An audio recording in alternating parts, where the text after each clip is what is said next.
Good afternoon. If you would be so kind as to dismount your horses.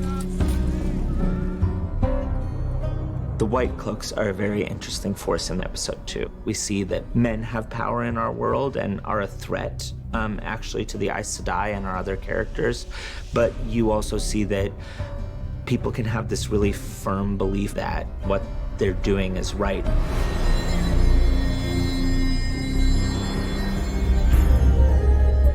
The White Cloaks, who are sort of like a religious cult who believe that they're following the light while indulging in torture and all the most extreme forms of violence. It's a very creepy combination, I think. Our costume designer, Isis Mussenden, she's incredible because she's here to do something that feels really inspired by all the different cultures that exist in the book. How do you not fall into medieval when you have swords, horses, and capes? An incredibly difficult problem for me. So it's bringing some contemporary up, some fashion, some historic silhouettes. Mash it all together, and you got the White Cloaks.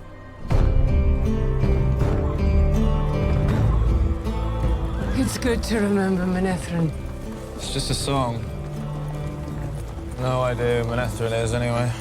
The story of Manetheren is one of the iconic moments that a lot of people cite as the moment that they fell in love with the books. Everyone said, you can't have someone tell a story on horseback for 5 minutes in an episode of television. But it was something I felt was necessary. When we tested the first few episodes, the story of Manetheren was something that tested hugely well for us and sort of put everyone's questions about whether it should be in the show to bed. Cry for Manetheren, long ago, long ago.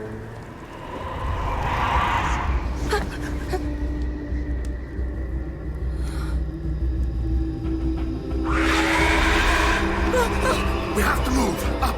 Heading into episode 2, we have this other kind of creature in the world called a Fade. Who's a very mysterious, very scary creature who has supporters, people who worship him, very much like a satanic figure. The Fades are not easy for Aes Sedai to kill because they're able to move in and out of shadows, they're able to move very quickly, that they could be something that's very hard to channel against, and that it's very good to have a warder around who can fight them hand to hand. We are at the exterior of Shadar Logoth, and that blue screen represents what will be a 100-foot wall that surrounds the whole set. So Shadar Logoth is one of my favorite sequences in the series. We actually built a whole city from scratch to do really 15 minutes just in episode 2. It's really world building. It makes you come to understand that this world is bigger and has a deeper history than you might have thought otherwise. There are dark and light forces all around us, and they all have different agendas, different histories.